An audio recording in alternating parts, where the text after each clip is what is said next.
The grandfather clock in my living room struck midnight, its deep chimes echoing through the silent house. I sat alone in my armchair, clutching a yellowed envelope that had arrived earlier that day. My hands trembled as I read the letter for the 10th time, the words blurring through my tears. After 50 years of carefully constructed lies, my past had finally caught up with me. Tomorrow, I would tell my children the truth about their father. If you're watching this video, give it a like, subscribe to the channel, and tell me in the comments where you're listening to my story from. I want to know how far it has reached. My name is Marilyn Thornbrook, and I've lived in Millfield, Massachusetts for most of my life. To my neighbors and friends, I was just a respectable widow who had raised 3 successful children after my husband Warren passed away from a heart attack 25 years ago. My eldest, Amelia, is a corporate attorney in Boston. Thomas runs his own medical practice in town, and my youngest, Sophia, teaches at the local elementary school. They all believe their father was a decorated Vietnam veteran who later became a respected businessman in our community. That was the story we had carefully maintained for 50 years, but it was all built on lies. The letter that arrived on my 75th birthday was from Victor Harrington, a name I hadn't heard in decades. "I know the truth about Warren Kensington," it read. "I'm dying of cancer and have nothing to lose. Your children deserve to know who their father really was. If you don't tell them by the end of the month, I will." I folded the letter and placed it back in its envelope. My arthritic fingers struggled with the task, much like my heart struggled with the weight of my decision. I had invited all my children to Sunday dinner tomorrow, a regular tradition in our family. But this dinner would be different. After 50 years, I would finally tell them the truth. That night, I barely slept. Memories flooded back, memories I had tried so hard to suppress. I remembered the day I first met Warren at a diner in 1968. He was handsome, charming, and mysterious. He told me he had just returned from Vietnam and was starting fresh. I fell for him completely, never questioning his stories of heroism and sacrifice. We married quickly, and within a few years, had our 3 beautiful children. Warren built a successful construction company, and we lived a comfortable life. He was respected in the community, known for his generosity and civic involvement. When he died suddenly of a heart attack at 55, the entire town mourned. The funeral was attended by hundreds, all sharing stories of the great man they thought they knew. But they didn't know him. Not really. And neither did our children. The next morning, I called Lillian Montgomery, my oldest friend and the only person who knew the truth. Her voice was warm but concerned. "Marilyn, are you sure about this? After all these years?" "I don't have a choice, Lillian," I replied, my voice barely above a whisper. "Victor Harrington found us. He's threatening to tell the children everything if I don't." There was a long pause on the line. "I'll come over early to help you prepare dinner," she finally said. "You shouldn't be alone for this." By 5 o'clock, my modest dining room was set with my best china and silverware. The aroma of pot roast, Thomas's favorite, filled the house.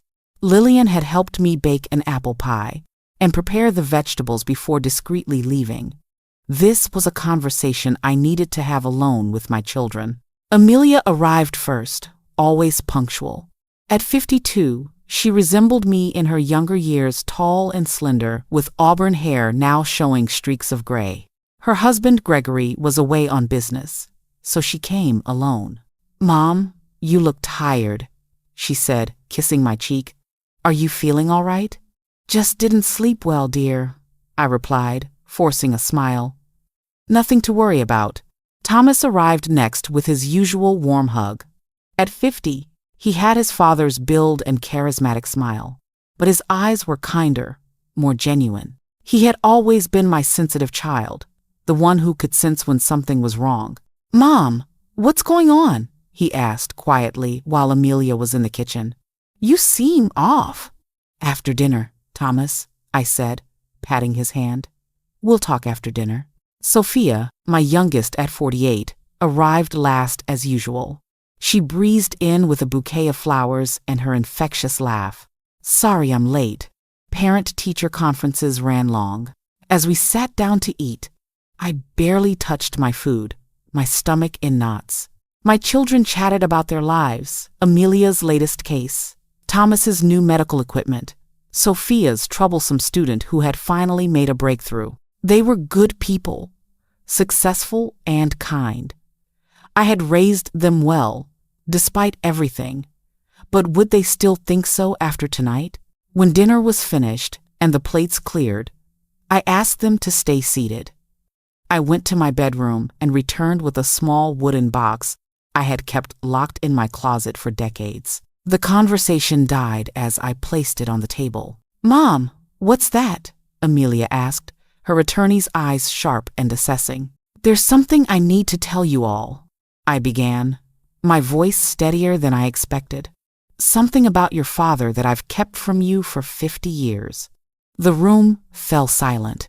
I could hear the ticking of the grandfather clock, marking the seconds before our lives would change forever. Your father was not who you think he was, I continued. He wasn't a Vietnam veteran. He never served in the military at all. Sophia gasped. Thomas leaned forward, his brow furrowed in confusion. Amelia's face remained impassive, but her knuckles whitened as she gripped the edge of the table. Warren Kensington wasn't even his real name, I said, opening the box to reveal old newspaper clippings, a driver's license with a different name, and faded photographs.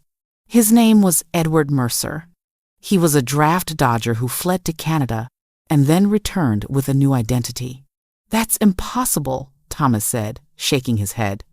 Dad had medals, he had stories, he went to veterans events. All fabricated, I replied softly. The medals were bought from pawn shops. The stories were taken from books and other veterans. He researched everything meticulously. Amelia reached for the box, her lawyer's instinct to examine the evidence. She pulled out the driver's license and stared at the unfamiliar name, but familiar face. Why are you telling us this now? She demanded, her voice cold. After all these years? I handed her Victor Harrington's letter. As she read it, her expression darkened. There's more, I said, my heart pounding. Your father's construction company. It wasn't built honestly. He had connections to organized crime in Boston. They provided the initial funding, and he laundered money through the business for years. Sophia began to cry silently, tears streaming down her face. Thomas stood up abruptly, pacing the room like he did when he was processing difficult information. And there's one more thing, I whispered, the hardest truth of all. Before he met me, before he became Warren Kensington, he had another family in Seattle. A wife and 2 children he abandoned when he fled to Canada. The silence that followed was deafening. Amelia's face had turned to stone. Thomas stopped pacing and stared at me in disbelief. Sophia's sobs grew louder. You knew? Thomas finally asked. You knew all of this and stayed with him? Raised us on lies? I didn't know at first, I explained, my voice breaking. I found out about the draft dodging a few years after we were married, when Amelia was just a baby. He confessed one night, terrified that someone had recognized him. By then, I loved him. I believed he was a good man who had made a terrible mistake. And the crime connections? The other family? Amelia's voice was sharp as a blade. I discovered those later, piece by piece. By then, we had all of you. I was trapped. I convinced myself I was protecting you, protecting us. Amelia stood up, her chair scraping loudly against the floor. You were protecting yourself, Mom. You were complicit in his crimes. Her words cut deep, but I couldn't deny their truth. I had been complicit, if not in his actions, then in maintaining the facade. Did Dad know that you knew? Sophia asked through her tears. Yes, I admitted. We had a terrible fight when I confronted him about the other family. He swore he had tried to find them later, to make amends, but they had disappeared. He begged me to stay, promised he had changed. And in some ways, he had.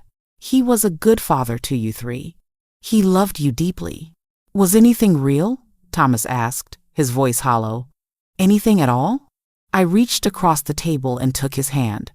His love for you was real. That I know for certain. Amelia gathered her purse and stood up.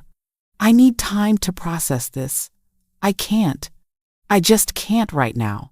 Amelia, please, I begged, but she was already heading for the door.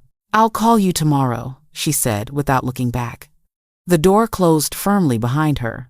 Thomas sat back down, his doctor's training kicking in as he took deep, measured breaths. Who is this Victor Harrington? He asked. He was your father's friend from before, when he was still Edward. They dodged the draft together. Victor was the only person from his past who knew where he was, who he had become. And he kept the secret all these years? Why come forward now? I showed him the part of the letter I hadn't read aloud. He's dying. Terminal cancer.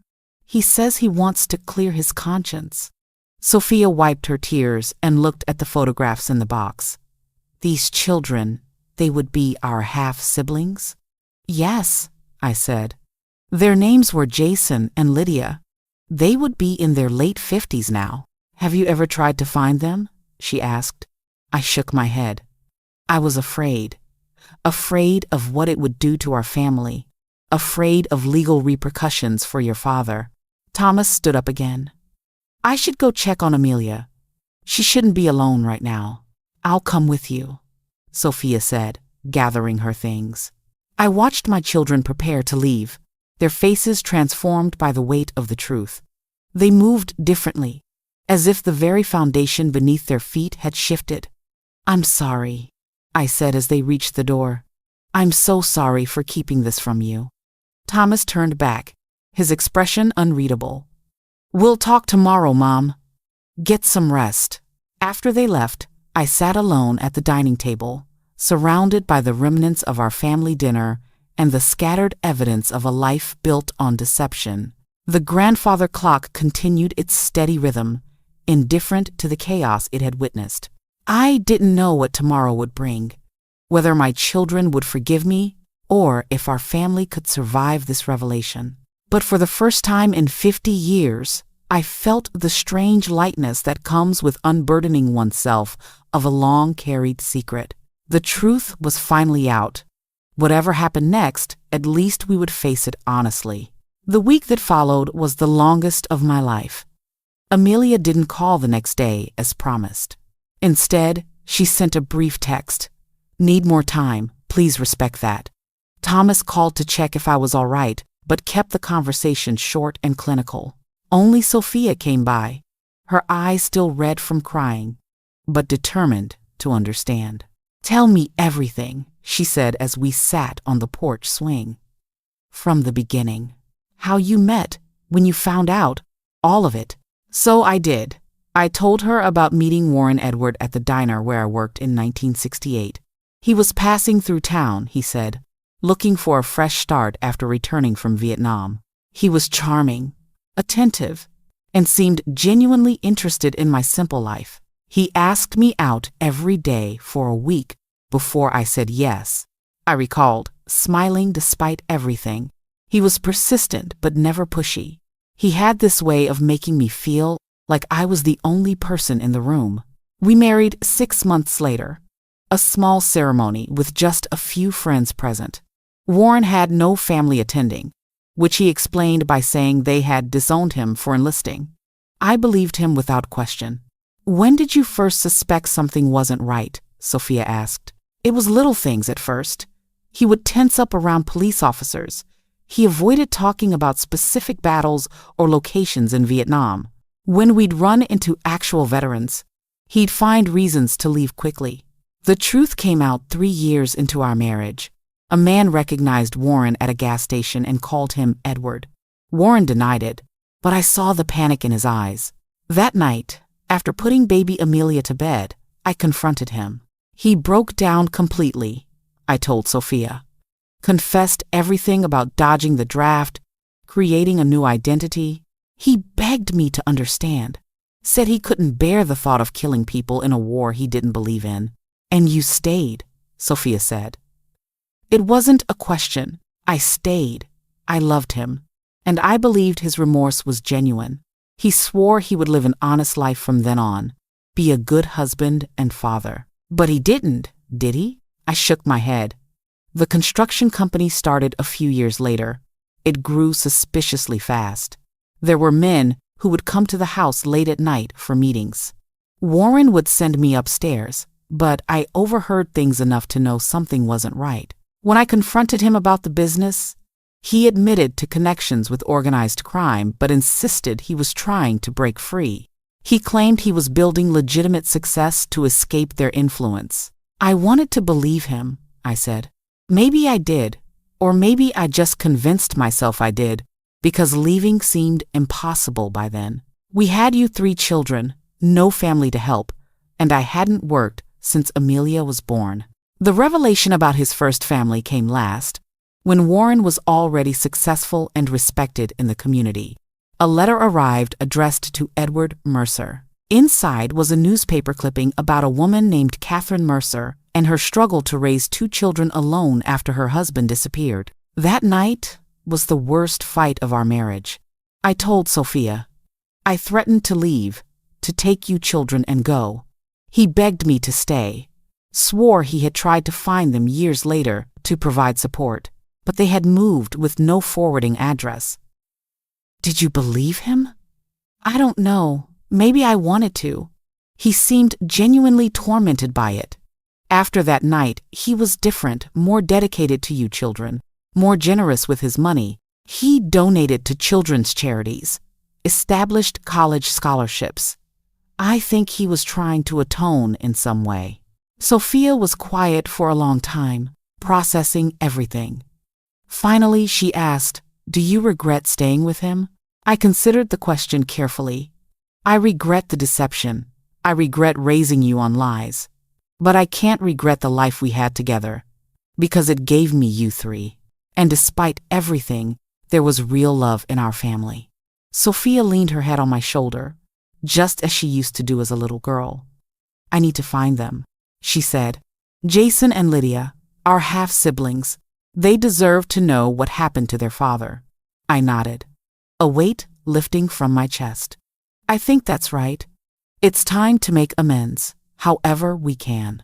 2 weeks passed before Amelia finally agreed to meet me. She suggested a cafe in town rather than my house-neutral territory. When I arrived, she was already seated, her lawyer's portfolio open on the table. I've been doing some research, she said without preamble as I sat down, about Dad's business, his assets, the legal implications of what you've told us. Amelia, she held up a hand to stop me. Let me finish, Mom. I need to approach this methodically, or I'll fall apart. I nodded, recognizing the coping mechanism of my eldest child. Amelia had always processed emotion through action, through problem solving. Dad's company was sold after his death, so we're not directly liable for any criminal activity. The statute of limitations has expired on most potential charges. Financially, we should be secure. She closed her portfolio. That's the practical side addressed. And the personal side? I asked gently.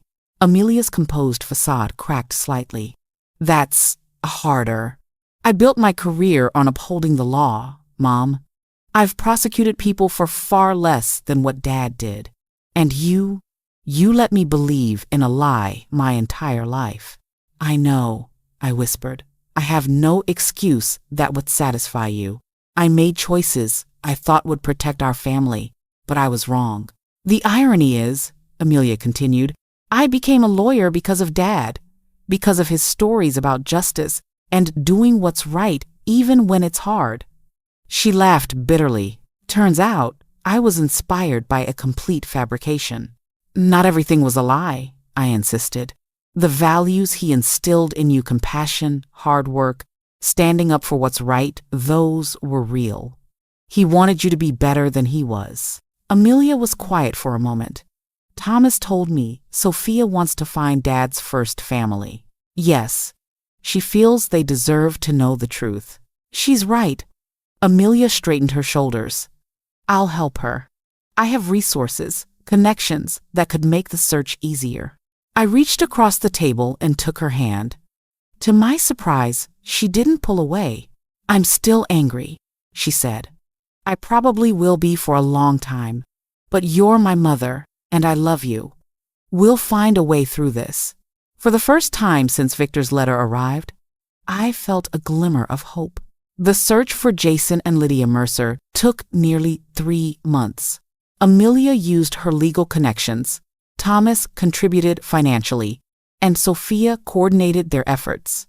I provided what little information I had, Catherine's maiden name, the Seattle neighborhood where they had lived, approximate ages of the children. The breakthrough came from an obituary. Catherine Bennett Mercer had passed away 5 years earlier. The notice mentioned her 2 children, Jason Mercer of Portland and Lydia Mercer Walsh of Vancouver. We found them, Sophia announced one evening as my children gathered in my living room. We have addresses, phone numbers. What do we do now? Thomas asked.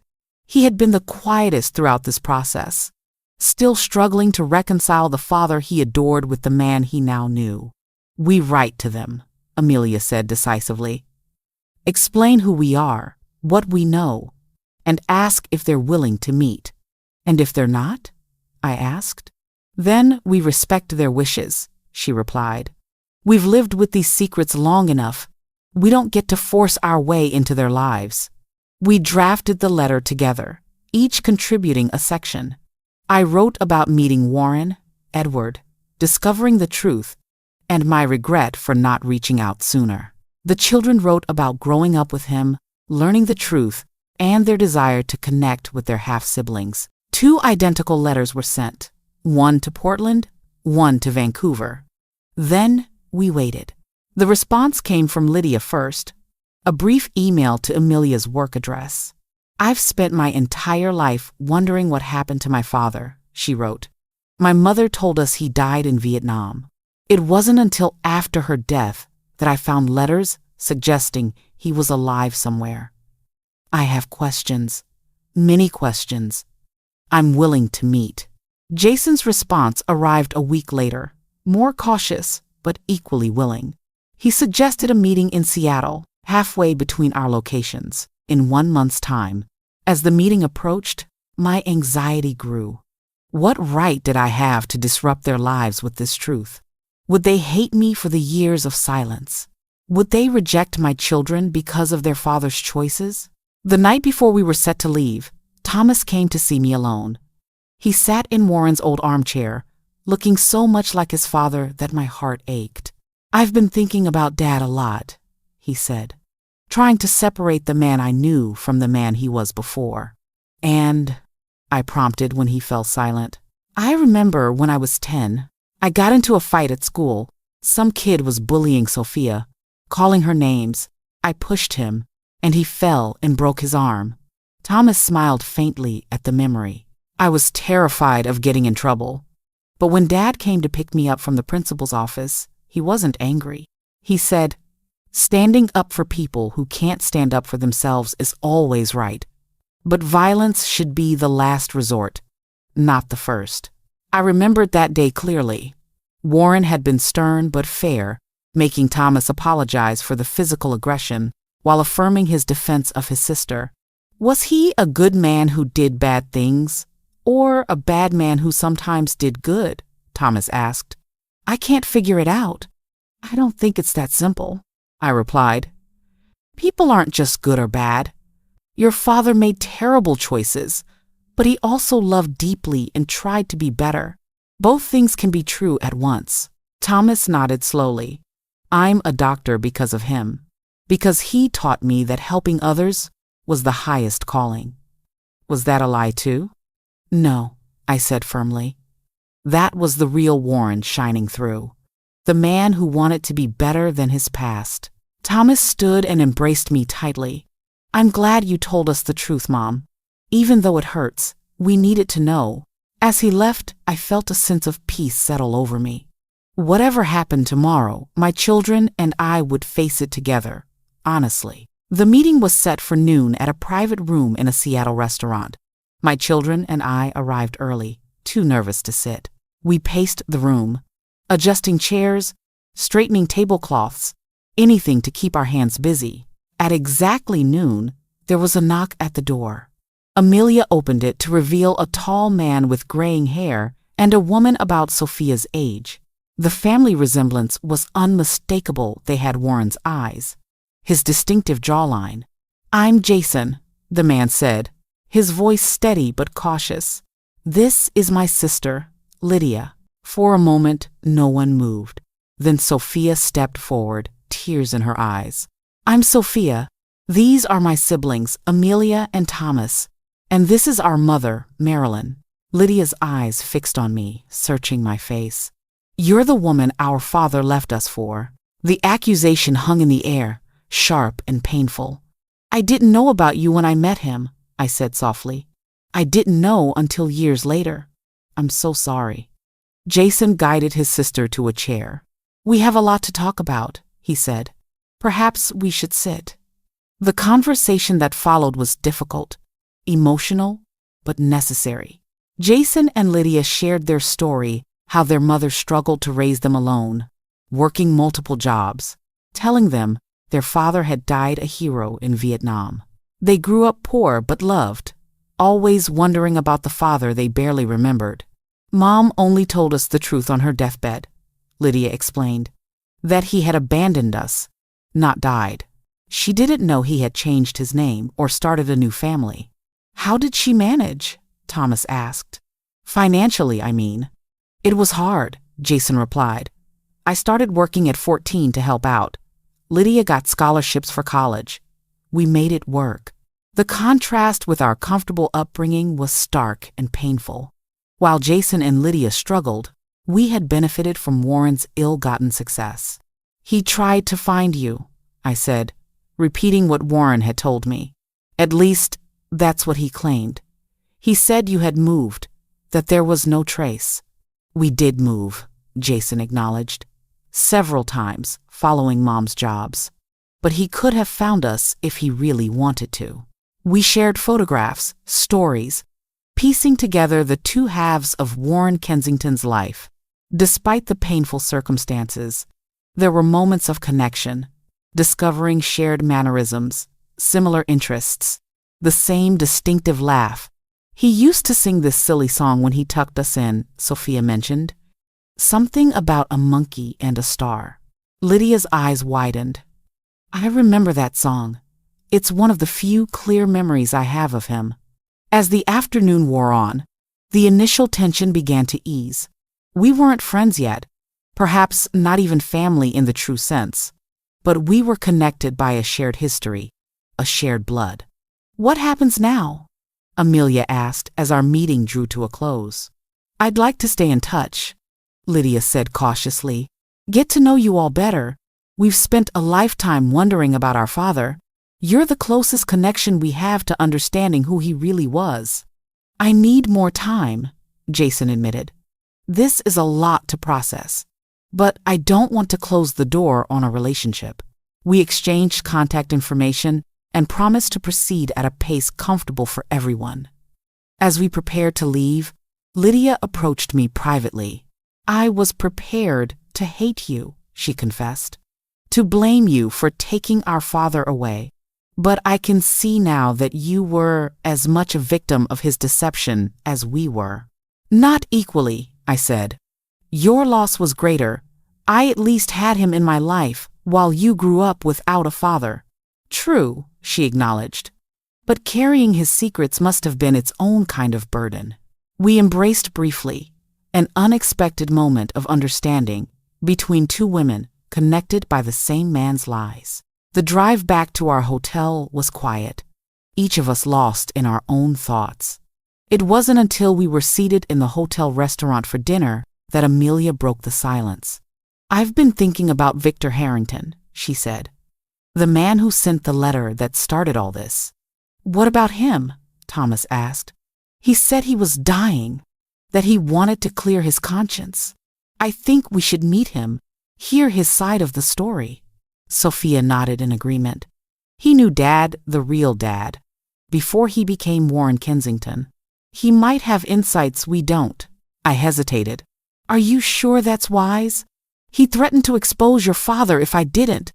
He gave you a choice, Amelia pointed out. That's more consideration than most would have shown. And he was right, we deserved to know the truth. After dinner, Amelia called the number Victor had included in his letter. To our surprise, he agreed to meet us the following day at his home in Seattle. He was too ill to travel, he explained, but welcomed the visit. Victor Harrington lived in a modest apartment in a retirement community. When we arrived, a nurse showed us in, warning that he tired easily. The man who greeted us from an armchair by the window bore little resemblance to the threatening figure I had imagined. He was thin, frail, his skin yellowed from liver cancer. I wasn't sure you'd come, he said, his voice raspy but clear. Especially you, Marilyn. I almost didn't, I admitted. But my children wanted to meet you.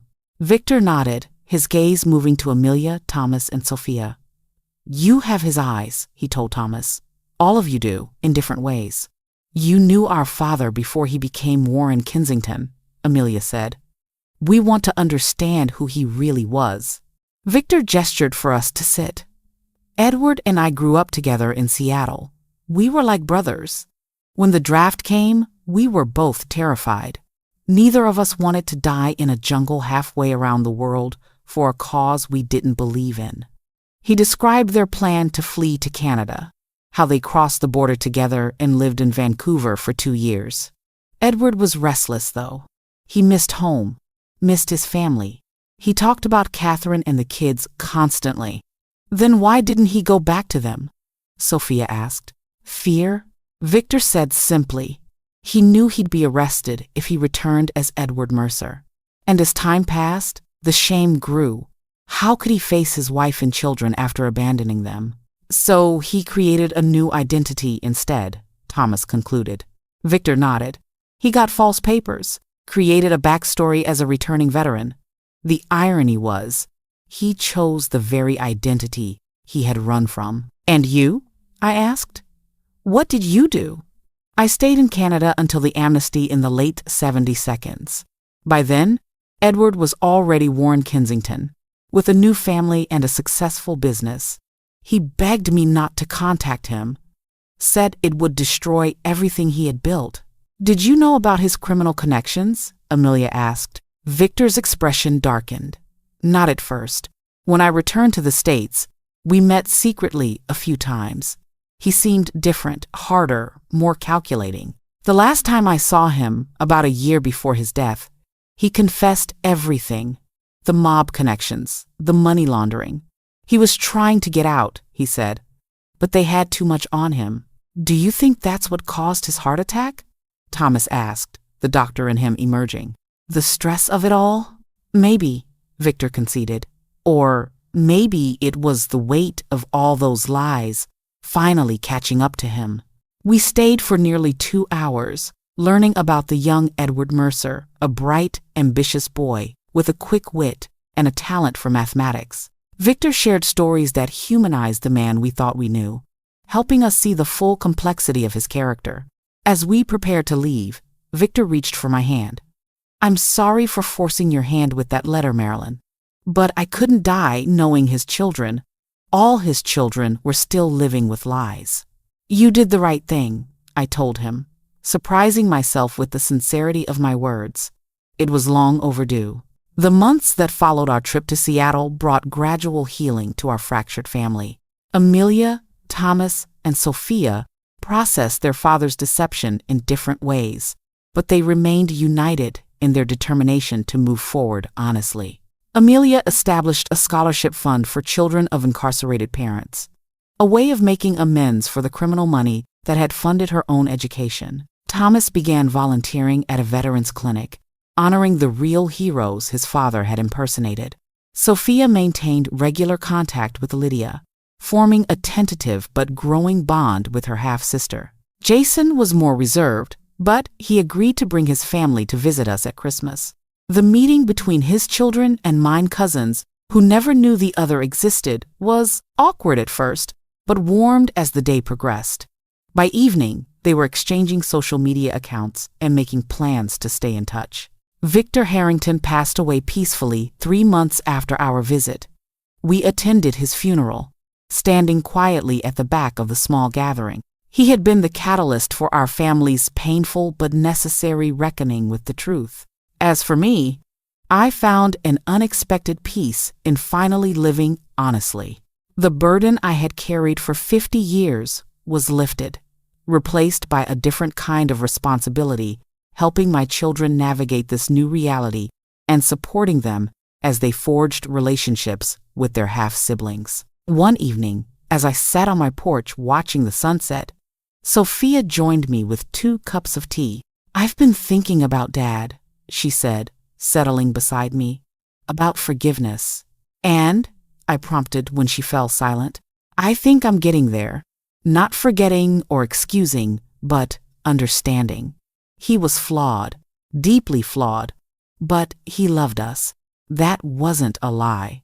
I nodded, sipping my tea. Love and deception can exist in the same heart. That's what makes forgiveness so complicated. "Have you forgiven him, Mom?" "Truly forgiven him?"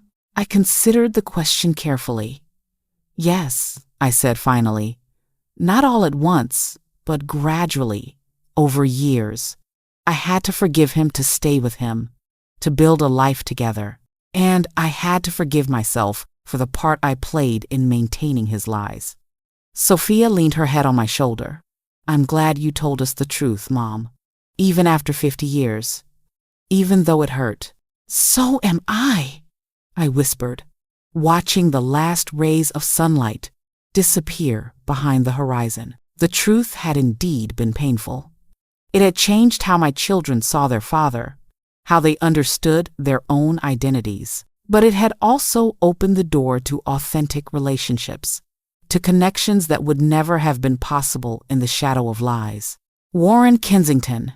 Edward Mercer had been many things: a draft dodger, a criminal, an absent father, a loving husband, a community leader. The complexity of his character couldn't be reduced to simple judgments of good or bad. He was human, deeply flawed, but not without redemptive qualities. And in the end, perhaps that was the most important truth of all, that we are all capable of both terrible mistakes and genuine love, of selfishness and sacrifice, of deception and honesty. The measure of our lives lies not in avoiding mistakes entirely, but in how we face them when they catch up to us. After 50 years, I had finally faced the truth about my husband. And though the revelation had changed my children's faces, had transformed our family in ways I never imagined, we were stronger for it. Stronger, more authentic, and finally free from the weight of secrets too long kept. The story we tell is fictional, but it is based on some real events. The names and places have been changed to protect the identities of those involved. We don't tell this to judge, but in the hope that someone will listen and stop to think. How many families are suffering in silence, carrying secrets that grow heavier with each passing year? I'm genuinely curious. If it were you in my place, what would you do? Would you choose to be silent to keep the peace? Or would you dare to face it all to get your voice back?